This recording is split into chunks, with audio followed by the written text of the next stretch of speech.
Hi and welcome to another episode of Roettgen Braai Master. Today is time for a tutorial. Let's talk Kamado.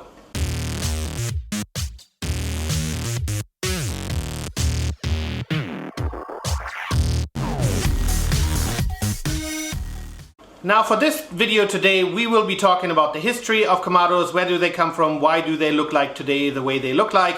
We're going to be talking about the exterior, the interior, we're going to talk about the internal setup, we're going to be talking about fuel, cleaning, and that is rather important, as well as different kinds of accessories you can buy for it. Now Kamados originated in Asia, so when we're talking about Asia we're talking about China, Japan, as well as India, and they were previously made of clay. Now the Kamados we know today with all the fancy porcelain, etc., they were an idea, and they were brought back, or the idea was basically brought back with US soldiers that were stationed in Japan, and so they exchanged the clay eventually for ceramics, and other materials, and made them more user-friendly with a bottom vent and a top vent, etc.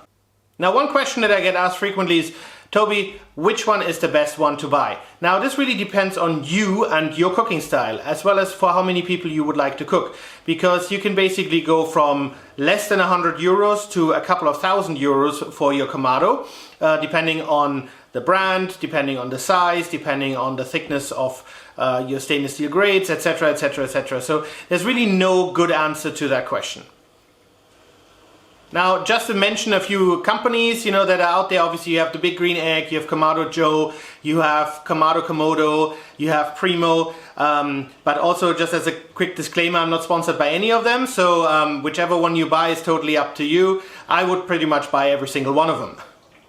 Right, let's talk exterior. So what we have here is, obviously this is my Kamado. Now it's shaped like an egg, as you can tell. There are other companies out there, especially Kamado, Komodo and Primo, that are more of an oval kind of shape. Now this particular one, as pretty much every single other one, has a spring assisted lid. The springs are in the back here, because otherwise this lid would get rather heavy, and you can already tell the thickness of the ceramics is about 3 centimeters, so rather thick, and it will absorb the heat very nicely. Now what you then have is obviously a large thermometer in the top. You also have a top vent that you can open like this. So basically that's all the way, that's when you want to really get temperature into your Kamado. Now if you close it and adjust the small openings in here, you can really control your temperature very well. Especially when it comes to smoking meat, low and slow, that really comes in handy. And then down here you have the second air vent, so this is the intake of the air vent. You can open and close it just by moving this across. Now obviously if it's all the way open, you either want to get a lot of temperature in, or when you're searing steaks.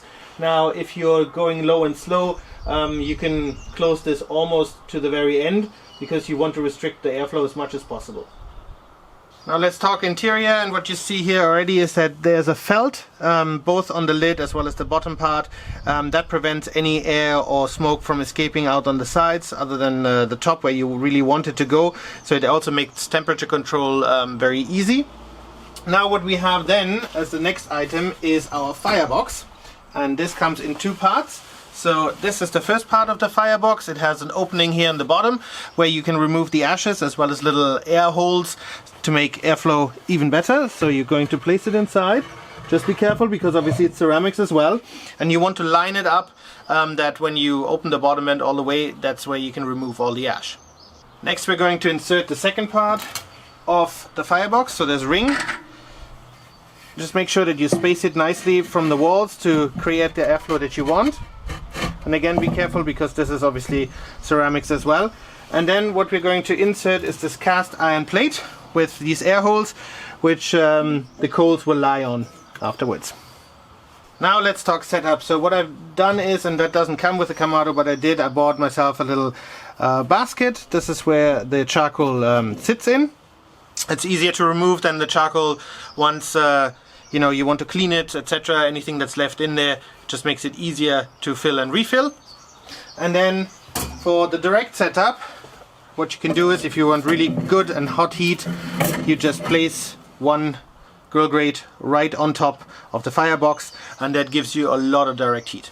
Alright, the next setup is going to be a semi-direct setup, and what I'm using here is the divide and conquer system from Kamado, and that fits perfectly into my Kamado.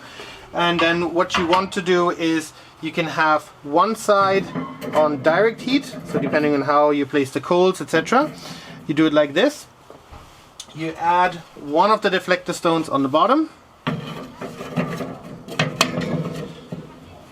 and put the next grill grate on top of it. So now you have a direct zone, for example, for steaks here, and you have an indirect zone right over here for vegetables, etc. So stuff that you don't want to get too hot. Now if you want a little bit more heat, you can obviously also just place it here on the bottom. Which also then brings us to the next setup, which is the fully indirect setup. And what you want to do is you're going to remove this just for a brief second. Add the secondary deflector stone, and as you can tell now we've created a nice big indirect zone. And you add the bottom grate. Now you can either now use it as you know, an additional area where you can place meat onto, or you can put a drip pan on this, which is really great because then it's detached from the deflector stones. And then you can add your regular grill grate on top of it as well. And if you need even more space, you can even add a third level to it. So now this really increases your capabilities massively. Alright guys, let's talk cleaning. And I know it's one of those unwanted side effects of barbecuing, but it has to be done, and this one here is no exception. So now wait until the barbecue is cold in order to clean it. Then take out your deflector stones, your grill grates, etc, etc, the charcoal basket, take out that cast iron plate. And just scoop up all the ashes into the center of the Kamado, and then each Kamado usually comes with a tool, for example looking one like this, which you can then use to scoop out the cold coal through the bottom here. Now I suggest that you do that every time you cook, simply because charcoal tends to be very corrosive after a while, so you don't want obviously your Kamado to get damaged in the process. Now when it comes to your grill grates, once you have a good temperature in the dome, usually when you heat it up, put all your grill grates in. It will just burn off any residual fat or any other remnants that are on the grates. So pyrolysis is really good. And then what I would suggest is once or twice a year, depending on how much you barbecue, you are going to take out the firebox as well. Just give it a good clean. Now what I like to do is I have a little brush, so I just brush all the dirt and grime off. I suggest that you don't use any solvents or any cleaners, simply because that will actually seep into the porous part of the interior. And it will ultimately end up in your food, and nobody wants to taste, I don't know, fuel or any other kind of chemical solvents. Now let's talk accessories, and these are just a few of the things that you can obviously buy. Now when you light your barbecue, you can either use those you know, those lighter cubes. Just be careful that they're not one of those self-lighting or fast lighting ones, because they again have paraffin in them. But what I like to use is this thing here. This is basically a hot air gun, so to speak, and it makes lighting the Kamado really simple. Then, as I said, I like to use a brush for all sorts of stuff. You know, it's a simple painter's brush, but it's really easy to get into these little crevices. Then what I have here is another Kamado Joe accessory. Now you can use this to rest your pizza stone on, or your Dutch oven, depending on if you have one. And what I really suggest that you invest into is definitely a thermometer. Now, in my personal opinion, at least 2 thermometer probes that can be attached. So one for the meat, and then this one in here can go in with this little attachment here, and you can monitor the temperature inside your cooker, because obviously the dome thermometer is great, yes, but this one is a whole lot more accurate. Alright guys, and last but not least, let's talk about fuel. And as you've maybe noticed in my previous mentionings in this video, I've always talked about charcoal. So no, do not use briquettes. Stay away from them. They, in order to make them, they use artificial glues and all sorts of other artificial stuff that are in them. And when they burn, that will get absorbed into your ceramics and leaves a bitter taste in your food afterwards. So just stay away from them. I know they're cheaper than good charcoal, but it's well worth the effort, especially if you've now already forked out a couple €100 for Kamado. Now, in terms of charcoal, yes, go for it. Buy good quality charcoal, especially, you know, lump charcoal tends to be the best. Now, I know that, for example, Big Green Egg and Kamado Joe have their own charcoal out there, which usually comes at a premium.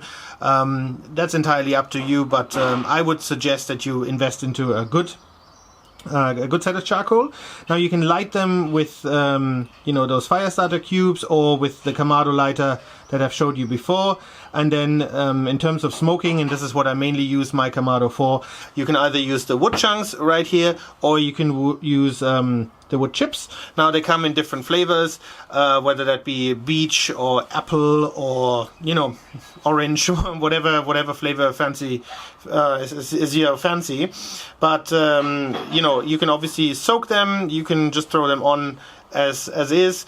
That is really entirely up to you as well. Alright guys, and just to show you how versatile the Kamado really is, you can also cold smoke in the Kamado. So we're doing a cold smoked salmon this time round. Now if you want to see how to do that and why it's so simple and easy and so delicious, go check out my other video. Alright guys, that's it for today. Thanks for watching. I hope you enjoyed my little tutorial about the Kamado. Now if you do have any questions, please you know, shoot me a message in the comments below, and I'll be happy to answer them. Now if you did enjoy the video, I would appreciate a comment and a thumbs up, and please head over to that subscribe button for more great videos to come, and I hope to see you soon again. Roettgen Braai Master.